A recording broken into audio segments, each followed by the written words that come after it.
Hey everybody, welcome back into the Spread, NESN.com's football picks video podcast. Also the longest name of any show in the history of the internet. That's a lot of just words I just had to say there. I'm NESN.com's Mike Cole. That's Ricky Doyle. That's Andre Kachaturian. We're back, as always, to make our NFL picks against the spread. Pick the 3 best games of the week, and we'll do some locks, upsets, a little show and tell, and we'll get out of here. I did see last week in the comments somebody was like, well, how come you show your records for the whole week, but you don't pick all the games? Well, we do pick all the games. You go to NESN.com/NFL starting Thursday morning. Go to NESN.com/odds. They're also there, too. You can get all of our picks there in written form. You got to do a little reading, but, geez, everything else we do, we take care of you. So you get 3 here, a little bit of an appetizer. You go read, get a little smarter. You know what we should do? We should put a link in the caption I was gonna section. mention that to you, but we can start put a doing link. that. I apologize, Gary Icehawks. Although the last few weeks I've had, I would prefer if we would keep the link maybe off to the side a little bit. Because you're struggling. And in the biz, in a big way. We call that a segue. So we'll segue into last week's records, overall records that we'll get in our picks. Yeah. Ricky, 3-9-1 last week. You're in the cellar right now. Yeah. Your overall record is 55-69-4. You're 14 games under 500. You're basically done for the season. I'm sorry. And so happy. We'll save this. We'll yeah, save this we will save it. Yeah. Mike, when they have the Carson Wentz MVP ceremony, I'll bring that back was that impressive. pick That was impressive. along with this mid-season swoon. Mike and I went 7-5-1. Although I do want to petition to our YouTube commenters. One of the games, the Chiefs-Cowboys game last week, I distinctly said if Ezekiel Elliott was playing, the Cowboys are going to win this game. But I didn't change the pick because I make this is a video podcast and had the Chiefs winning, and I lost that pick. So that's why I'm 7-5-1. But both of us are tied in first place. We'll let the YouTube commenters decide if I can get that win. I'd love to go to Vegas with you and see you at like the Westgate Sportsbook. Be like, I'd like to put 150 on the Cowboys, but that's only if Ezekiel Elliott plays. Can you do anything for me? No, but I would wait with the $150 until I find out. Well, you didn't have the luxury of waiting. Everybody else makes the same sacrifice. I agree. That's why I put it down as a loss for me. All right. Let's get into the picks this week. Do we have anything else to get to? You're going to say something? No, I got nothing. Okay. I got nothing. Like I said, we're going to pick the 3 best games of the week, a term that we use very usefully because the games, again, suck this week. The 2017 NFL season is going to be a very lost season. It's going to be one we forget about. And I can't wait till we're doing the spread in 10 years and be like, remember 2017, how horrible that season was? And be like, no, we don't because it sucked that bad. And we're going to put it out of our memory. But the people want the picks, so let's get into the picks. We'll start Sunday afternoon. All 1 o'clock games. This is the first time I've ever done that. And we'll finish Sunday afternoon, too. I don't think this game sucks. I love this game. I like this game. I think it's going to sneaky good. The Gus Bradley Bowl. See, who's jacked? First game, Chargers at Jaguars. Jaguars 3.5-point favorites at home as it stands right now. That's courtesy of oddshark.com. Get them out.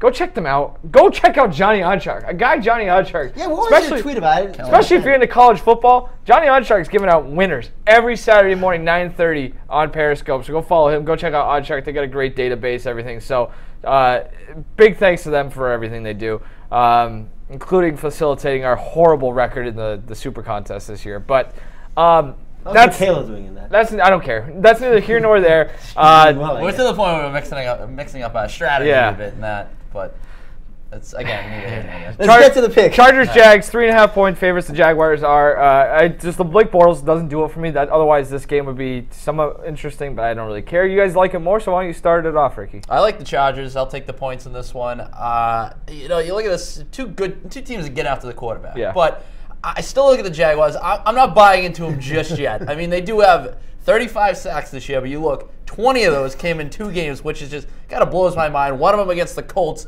who has a train wreck of an offensive line. The other one back week 1 against the Texans, who were kind of a mess at that point. Savages are Savage, yeah, Tommy Savage, Tommy Macho Man Savage was in there back then, and as he's back in now. But so in this game, I trust the Chargers a little bit more to get after it. I acknowledge that the secondary of the Jaguars is good this year, but you get some weapons on the offensive side for the Chargers. So I just think if I'm getting points in this game, I'm going to trust them a little bit more. Also, the Jaguars win so far this year.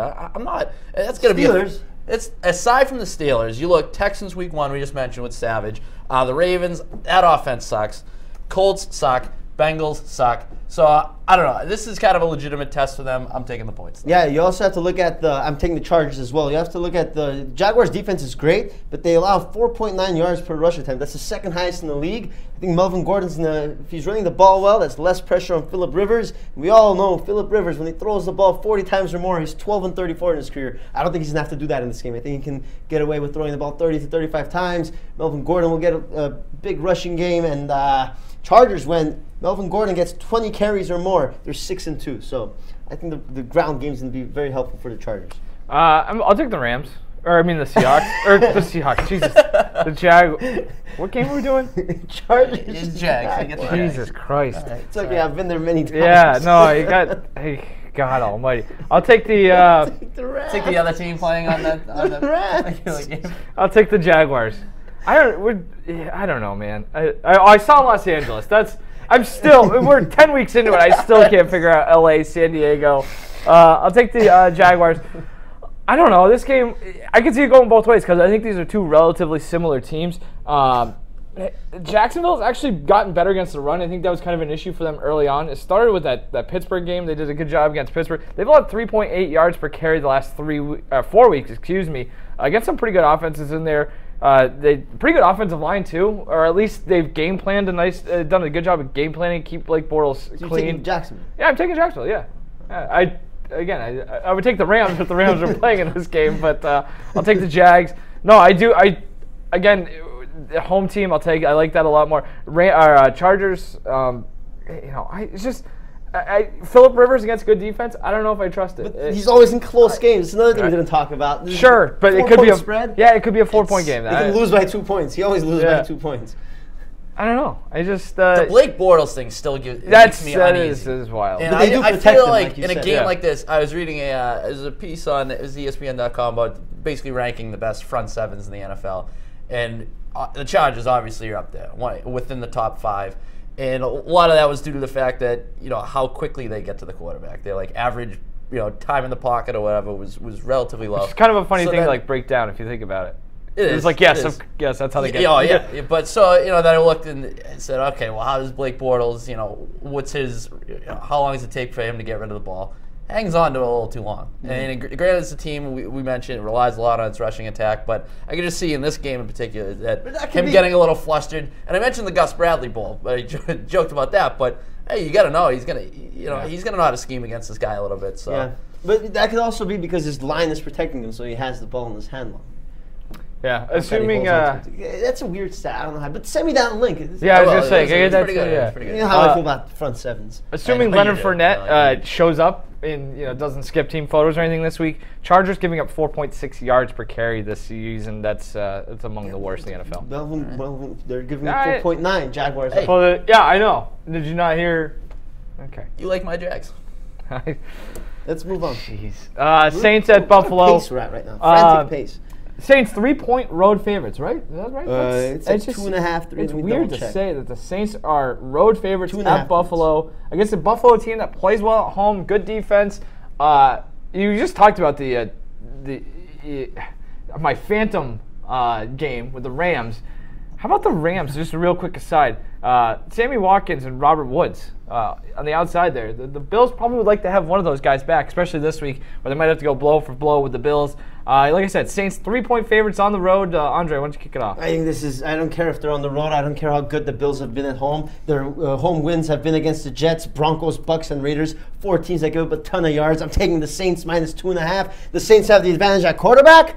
Drew Brees is a much better quarterback than Tyrod Taylor. You guys can agree? Yeah. They got the advantage on the ground. Alvin Kamara's playing out of his mind, averaging 4.3 yards per play on the ground. But Alvin Kamara is the type of running back that the Saints like to use in the past. He's like the Reggie Bush I just wouldn't year. quickly dismiss it with LaShawn McCoy's on the other side of the ball. Well, I'm taking the Saints because they got that short passes to the running backs. And the Saints have the advantage in the trenches. Brees has been sacked just 8 times all year. He's completing nearly 72% of his passes.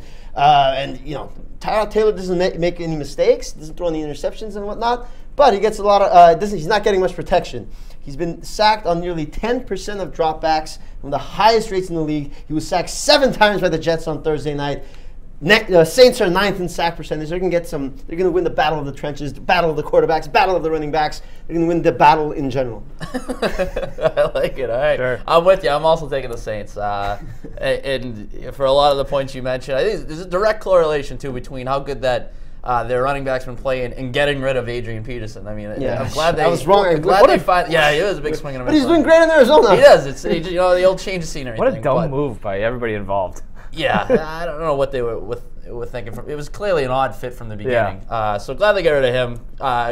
Kamara and Ingram, you mentioned, they've had over 200 scrimmage yards combined between the two of them in every game since Peterson's been gone. So how you're breaking down the game film. I know. We got Saints game from over here. Yeah, I don't know. So I'm taking the Saints as well. Just look at the Bills' defense. You know, they're kind of trending in the wrong direction a little bit here over the last few weeks, really dating back to since week 5.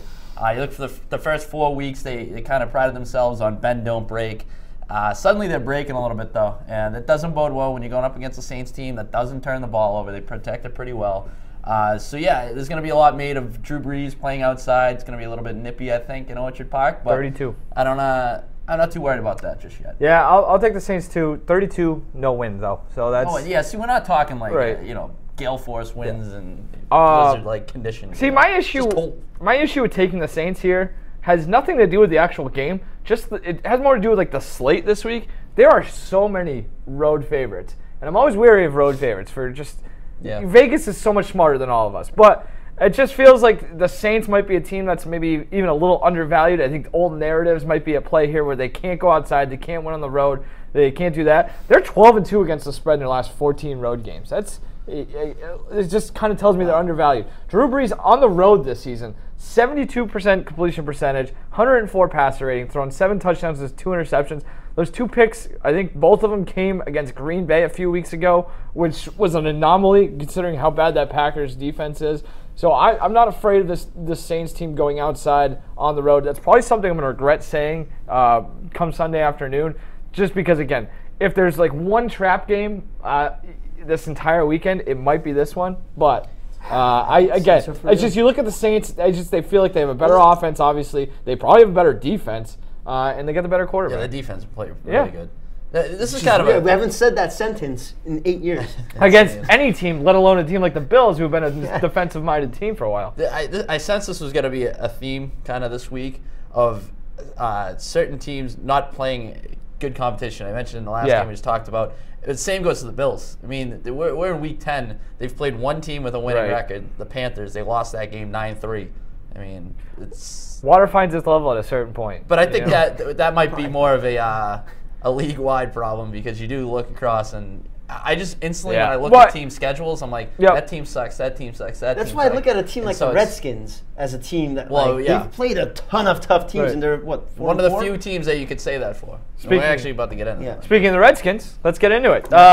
And not playing anyone because it's that's true. Yeah. Coin. The Minnesota Vikings going on the road, another road favorite here. Vikings 1-point favorites at Washington, the nation's capital, against a Redskins team that shocked the world last week. I went through the injury report they had last week.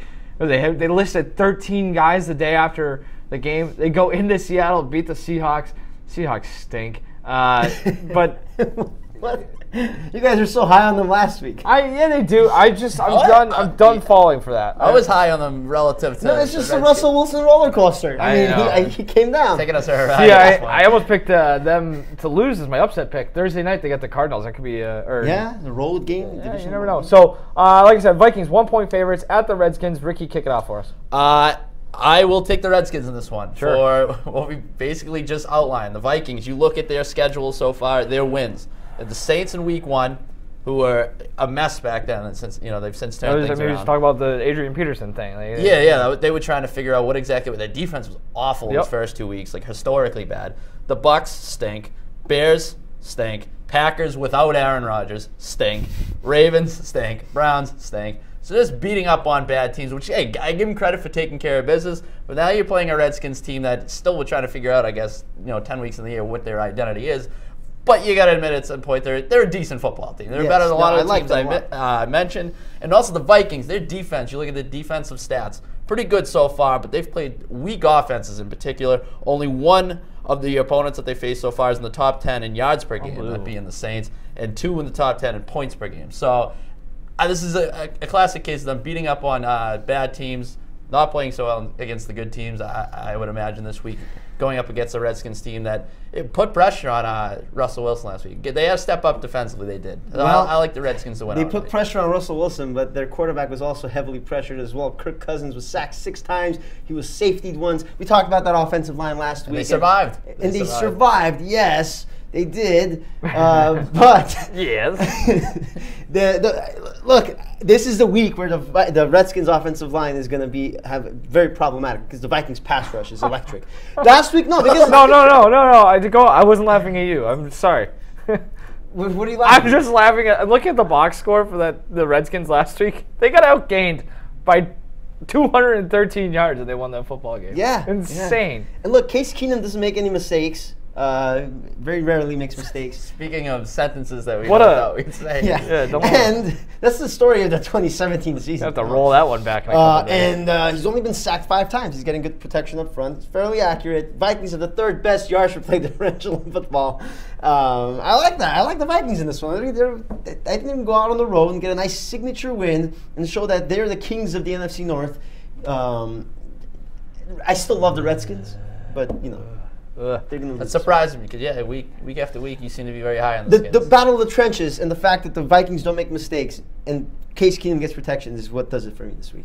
I don't have a whole lot to add to this game I'm also banking on the Redskins' offensive line getting someone healthier before Sunday. That can happen. I mean, because right now I don't know who the hell's playing. Yeah, who's not playing? It's the injury reports that have come out so far have been kind of up in the murky. air. Yeah, to say the least. But yeah, I would imagine it's better than last week. I'm with Ricky. I'll take the Redskins. The Vikings, sure, like you said, they haven't played anybody. They're a much different team on the road than they are at home. They're 2-7 against the spread in their last 9 road games, dating back to last year.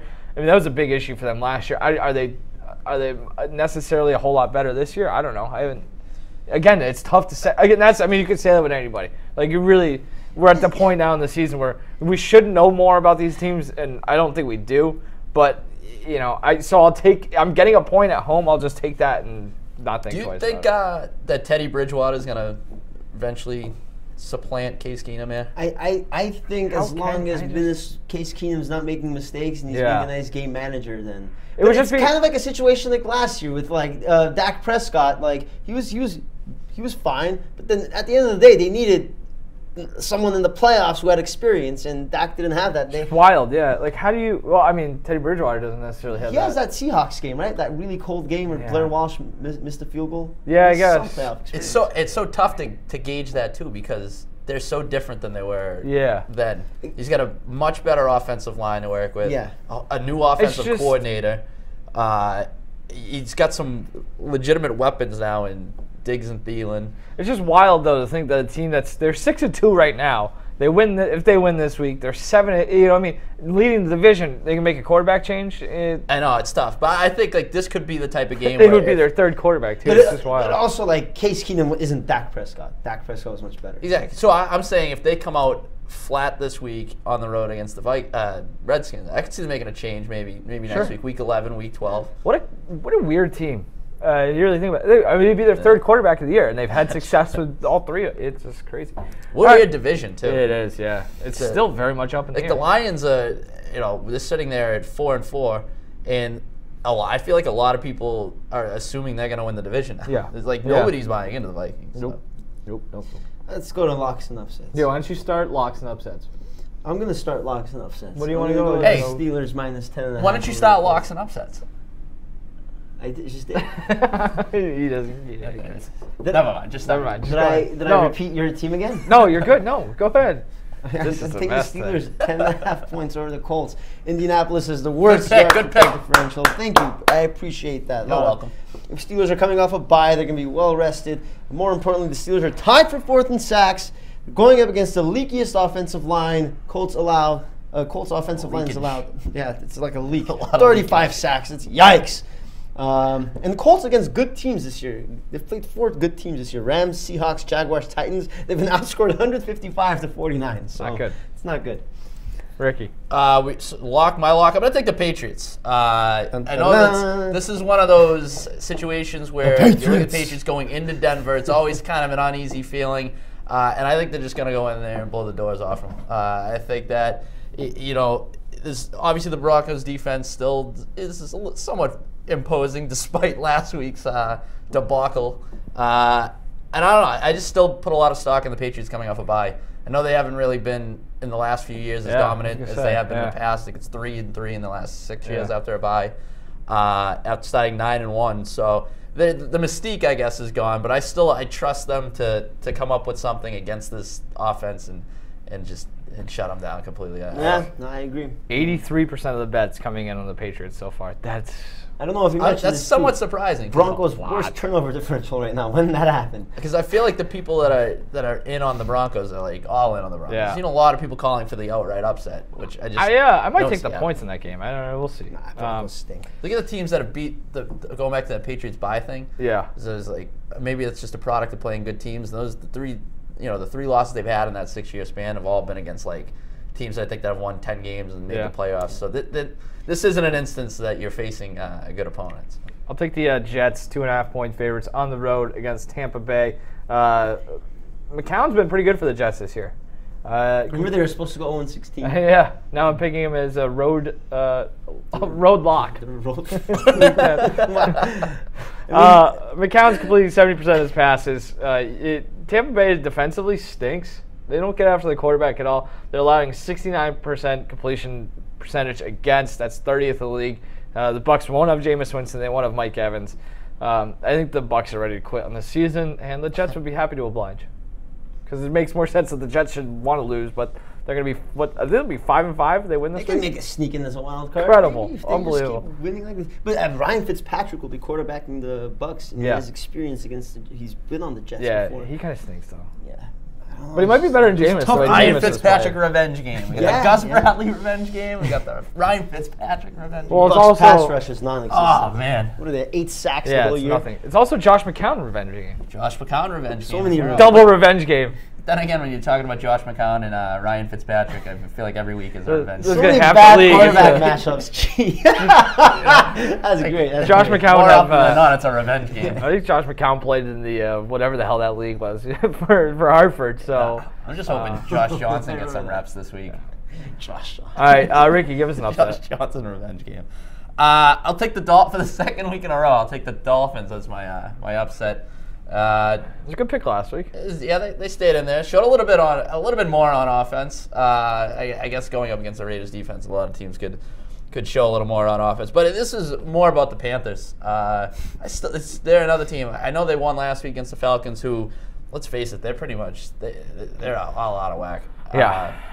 But the Panthers, offensively, their knack to turn the ball over still scares me a little bit. It's a big spread. Last I saw, the Dolphins were 9-point underdogs. The Panthers' rushing attack isn't really where I thought it would be at this point in the season. So Miami's pretty good against the run. So I think maybe they can sneak in there, steal one on Monday night. I'm going to take the Dallas Cowboys 3-point underdogs. I don't know how. This is It's the Atlanta Falcons. Ezekiel Elliott looks like he's going to play again. And the last 3 games, he's been unbelievable, eating up yardage, controlling the pace of the game. Cowboys +6 turnover differential in the last 3 games. And even if Zeke doesn't play, their defense is one of the best in the league now. Look at this. 3rd in the NFL in sacks. Dak Prescott's playing out of his mind the last 5 touchdowns, no interceptions. The guy gets protection. He's one of the least sacked quarterbacks in the league. Matt Ryan, I mean, the last 5 games, his only win has come against the Jets. So it's like that offense is. They haven't been home in like 2 months. It Yeah, feels but like. that pass rush, David wait to sleep Irving, in their own bed. DeMarcus Yeah. Lawrence, they're going to cause a lot of problems. Jeff Heath is going to maybe get an interception. Good safety. I like Jeff Heath. Yeah, me too. Hello. Since you guys took all the upsets, I'll take the 49ers over the Giants. This game opened as a pick'em. Combined records 1-16. Yeah, Giants are up to like a 2.5-point favorite here. I like getting points here. Giants quit. They have quit. Stories out that they're already looking at quarterbacks in the draft. I mean, which they probably should have started doing a couple years Start ago. looking at head coaches too. Yeah, they definitely should. They've got nothing to play for. Like I said, I think they've quit on the. You just kind of look at them last week. The tackling was abysmal against the Rams. It looked like the Rams were playing on easy in Madden. Giants giving up 4.2 yards per carry. I don't know. It's a tough spot having to go out to San Francisco to play a meaningless game. So I'll take the home team. I like this 49ers team. They got a little spunk. Even last week, got off down. They were down early, kind of climbed back in. A lot of analysis for this game. Whatever. It is what it is. Hopefully it helps someone. And chair keeps dropping. I started off about like 6 inches taller than I am. Sorry, there's no. Shows how much confidence I have in my pick. Jeff Heath to talk about in this game. Jeff Heath had a pick last week. Well, you get to see. This is, and here we go. You just get to list the entire Cowboys roster. No, I didn't. And I say one too many things about the 49ers game. And it's, Sorry. I already think that you screwed with the games this week so that you could use the Cowboys as your lock. Because the Falcons is one of the best games this week, and you picked the 3 games, and I just said whatever because I didn't care. But I think you intentionally kept the Cowboys-Falcons game out of it so you could take the Cowboys as your honestly, upset. this is completely honest with you. The only reason why I didn't put Cowboys in there is because I had a feeling if I did, you would have said, "Oh, we're picking the Cowboys again." Probably, but it's so I'm in a lose-lose situation. You were, yeah, you were. But if I put the Cowboys in the top 3 games, I would have taken the Chargers as my upset of the week. So, okay, let's go to show and tell. All right, I'm excited about this. Go ahead. Go ahead. You start it up. What a chessboard, you know? Sure, yeah, chess. You guys played chess before? I didn't know how to open this box, but it doesn't matter. This is a chessboard. It's a very baffling game. It's a baffling board right down to opening up the game board. Oh, there it is. Oh, that was hard. All right, so I'm not going to set up the pieces or anything, but it's a tough game to play. Save the pawn from falling down this desk. Tough game to play. It baffles me. You know what else baffles me? The Tennessee Titans. I have no idea what to make of this team right now. They're 5-3. They look good. They're sitting on top of the AFC South. Marcus Mariota is such an up and down season. I don't know what to make of them. I sat there for 45 minutes yesterday looking at Titans-Bengals trying to figure out who the hell is going to win that game. And I still don't know who's going to win. I think the Titans. Yeah. But it's like I have no confidence in that pick. I could have. Well, maybe I should ask you guys. What should you make of the Titans? Are they good? Are they bad? Mariota's not a bad. Could have made that game my lock or my upset. Yeah. Put it that way. Again, we're doing the same thing. I don't know. They're not alone in that sort of I don't know if they're good or not. This is a trend in the NFL this year, is what I'm saying. But the Titans are most confusing because they're 5-3. Like even last week, they didn't look good in beating the Ravens. Exactly, but then maybe this too it's a product of our own doing because, well, I know I at least had high expectations of the Titans coming into the season. So now they've been. I mean, they're 5-3. They're a decent team. They're a good team. Well, the thing is, they beat the Seahawks, they beat the Jaguars, but they lose 57-14 to the Texans, and they beat the Browns by 3 points in overtime. I don't know what to make of them. You know, that Raiders loss week 1 doesn't look very good either. Yeah, exactly. It just baffles me. It's like a chessboard. Yeah, I'm with you. I don't know how to play. Got it. Good. Yeah, chess. Yeah. What up, I'm up. Yeah, you're up. I got a. It's a magic 8-ball. It doesn't. I don't know. It's a Gatorade magic. Yeah, it's a modified magic 8-ball. I'm gonna look into it because Josh Gordon, I don't know if you've been following this, is now on the comeback trail. Yeah, he's clean and sober. Good for him. And he said he wants to be the greatest receiver of all time. So we're gonna look into the magic 8-ball and see what it has to say. And it says, no, you are absolutely nuts, because he's not going to become the greatest receiver of all time. He should just worry about getting back on the field before anything. He should just worry about his health before anything, before going out and saying he wants to be the greatest receiver of all time. I get it. It's nice little thing to tell the media, but sometimes you just got to take a look in the mirror and just baby steps, all right? Yeah. So. All right, well, I wish I had... And I had to mention the Browns because we always mention the Browns. Good point. We had to find some way to slip it into the program. Good point. I love when you come prepared for show and tell because you always have something to say. So I just want to get this out here. This says spoiler alert. For anybody who's been not paying attention for the last 105 years or didn't see the most popular movie of the late 20th century. Okay? Draft Day? Just want to get that out there. Draft Day was on the other night. It was awesome. So spoiler alert. If you don't want a part of history or a movie spoiled for you, turn it off now. Give us a thumbs up and then turn it off. All right. get into the. I got it from the Boston Globe. Let's see here. April 16th, 1912. Spoiler alert. Titanic sinks. 1,500 die. Let's see here. Titanic sinks 4 hours after hitting iceberg. What does this mean, you ask? Why am I talking about the Titanic? Well, this is just a quick history lesson. For one, Cam Newton, who after the Kelvin Benjamin injury, after they beat the Falcons at home, said, "We just lost a great player, but nevertheless, the Titanic still has to go." The Titanic sinks, you idiot! Like, what? He must have misspoke, right? Did anybody check in with him? Cam Newton? Cam Newton. Why? He's talking about the Titanic still has to go. The Titanic is at the bottom of the ocean with Jack and a goddamn pendant from the old lady. Like, it's sunk! It's not a good, it's just dumb. Dumb. Don't go to Auburn. Is that why you said 105 years? Yeah. 1912. I like it. Titanic sinks. What, did you go to like the Boston Public Library and put these out? No, I'm just a wizard when it comes to the internet. So, Good so that's movie, it. though. You know, great. It is a good movie. We're gonna go watch Titanic. We'll be back again next I've week. never seen the movie. I mean, it's a long movie. On VHS, it was 2 tapes. Was it really? It was 2 bucks. Yeah. Yeah. Dude she was with is a total jerk, by the way. Yeah, well, she sucks too. But I also You guys disagree are with spoiling her the movie. snooping around with Spoiling it. Yeah. the fact that she just we're just supposed to overlook that? Yeah, She's, a lot of bad hanging humans. out with Leonardo DiCaprio on Hey, the side. I don't you know, like that. The only Back good, then, Tinder didn't exist. People had to find love in other ways. yeah, the only good person in that movie is at the bottom of the ocean now. So, we're out of here. It was fun. Enjoy the games next week. If you don't like the games, watch Titanic. No, there's a good college football. Yeah, go watch college. It's good. Watch college football. Watch whatever you want. Yeah, or do nothing. Who cares? See you guys next week.